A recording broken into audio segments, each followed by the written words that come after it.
이제 대학을 가서 좀 친구들하고 얘기하다 보니까 현실을 이제 알게 됐잖아요. 그랬더니 둘 다 하는 말이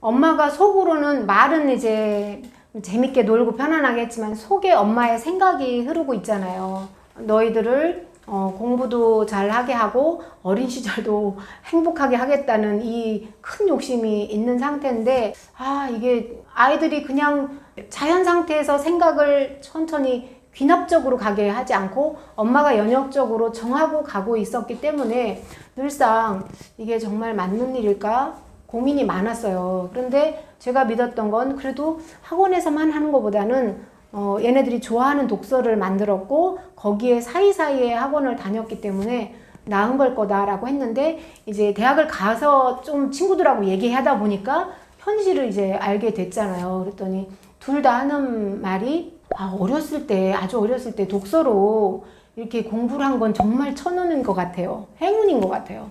그래서 왜 행운인 것 같아요? 그랬더니 공부를 잘하고 싶으니까 만약에 독서로 공부한 게 아니면 학원을 더 갔을 것 같아요. 저도 간다고 했을 것 같아요. 근데 그럼 계속 공부만 해야 되니까 내가 하고 싶은 공부도 아니잖아요. 점수를 잘 맞기 위한 공부를 계속 하면 힘들었을 것 같아요. 그렇게 얘기를 하더라고요. 그래서 고맙다고 두 아이들한테 다 듣고 사실은 이 책을 쓸 용기가 없었어요. 힘도 다 빠졌고 그랬는데 아이들이 그걸 너무 고맙다고 하고 그 덕분에 어린 시절 재밌었대요. 이것저것 자유로웠다고 그런 얘기를 해주니까 그러면 틈새로 일찍이라는 게 또 함정이긴 하지만 이것도 조기 독서여야 되잖아요.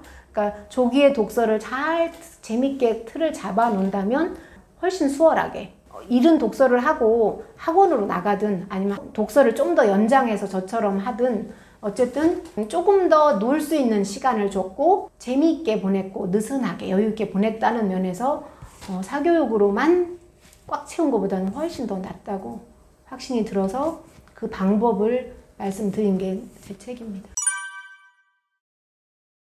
특히 이제 사춘기에 보면 제가 지금 수많은 아이들과 어머님을 만났지만 우리 아이를 엄청 세게 꾸중했더니 말 듣더라 라는 말은 한 번도 들은 적이 없어요. 그리고 따져보면 꾸중은 많이 하고 걱정을 많이 하지만 꾸중과 걱정이 아이들의 행동을 변화시키지 않아요. 근데 좀 더 생각을 해보면 엄마가 하고 있는 걱정은 아이도 하고 있거든요. 그 걱정을 크게 소리내서 말한다고 한들 상황을 악화시키고 하기 싫은 마음만 더 커지게 만들고 관계만 악화되지 상황을 호전시키지 않거든요. 그걸 계속 하고 있다면 엄마가 하라는 행동을 하지 않는 어린이가 더 문제인지 하지 않아야 될 꾸중을 계속하고 있는 엄마가 문제인지 한번 객관적으로 생각해 보시면 그 꾸중 때문에 아이가 못하게 될 수도 있다. 차라리 비슷한 마음, 잘하고 싶은 마음은 누구나 있는 거니까 거기서 어렵지만 침묵을 선택하고 그 자리를 피한다든지 아니면 조금 격앙된 게 가라앉을 때까지 있다가 정리된 말로 설득을 시키든지 해야 되는데 계속 꾸중을 하고 있는 어머니들의 아이들의 표정은 무기력하고 화가 나 있어요. 뭔가를 집중을 하려면 마음이 안정된 상태에서 이게 목표가 생기고 이래야지 집중이 되는데 막 들뜬 상태에서는 학원을 와도 부모님한테 혼나고 온 상태에 그날은 집중을 하나도 못해요. 그러면 내가 매일 혼내고 있다. 그거는 나는 우리 아이를 공부 못하게 나서서 하고 있다. 근데 결과는 잘 나오면 좋겠다. 라고 생각하는 미성숙한 상황이 되지 않나 싶어요. 그래서 꾸중으로는 절대로 변할 수 없다. 그거를 알고 계시고 자주 꾸중하시는 분이 있다면 내 방법은 안 통하는 거구나. 그러면 그때부터 어떻게 하시면 되냐면 아이한테 묻는 거예요. 근데 우리나라 질문 못하는 거 아시죠? 그러니까 아이가 학원을 가기 싫다고 그래요. 싫다는 이유를 묻지 않고 그래서 왜 싫다고 하던가요? 그럼 몰라요. 아니 그럼 지금 안 가면 어떻게 한다는 거예요? 이렇게 시작을 하지 아이 마음으로 돌아가서 거기서 대화하는 경우가 많지 않더라고요.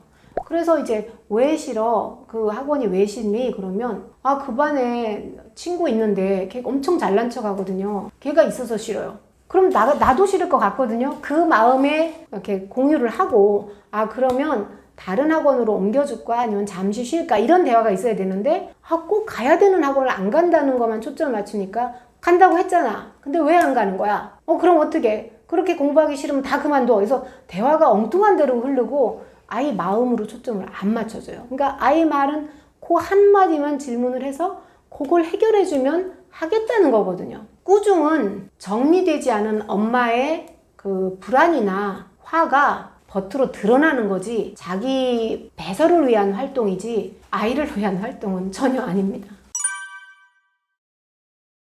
우리나라 아이들이 다 이제 각 가정마다 있는 아이들이 소중한 우리 아이들과 똑같잖아요. 근데 너무 공부하면서 점수에 집중을 하다 보니 정서적인 부분이 너무 간과가 돼요.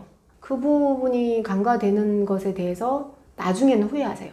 지금은 제가 후회하는 모두의 어머니들을 만나잖아요. 그리고 또 그때 막 잔소리를 하고 있으면 아이들은 문제가 있으면 잔소리하는 거를 입력했기 때문에 곧바로 이 아이들이 성년이 되면 우리가 힘을 잃어가는 세대가 될 때 우리가 이제 컴퓨터 못하면 아이들이 금방 와서 알려주잖아요. 그때 잔소리를 하면서 알려주는 거죠.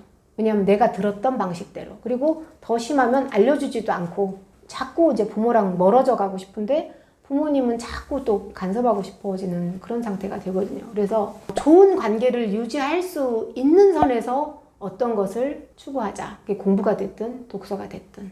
그래서 우리 시스템에서 주지 못하는 부분이기 때문에 나중에 시스템적으로 이 아이들의 정서를 망가뜨렸기 때문에 그거를 지켜주는 사람이 부모여야 된다라고 생각이 되거든요.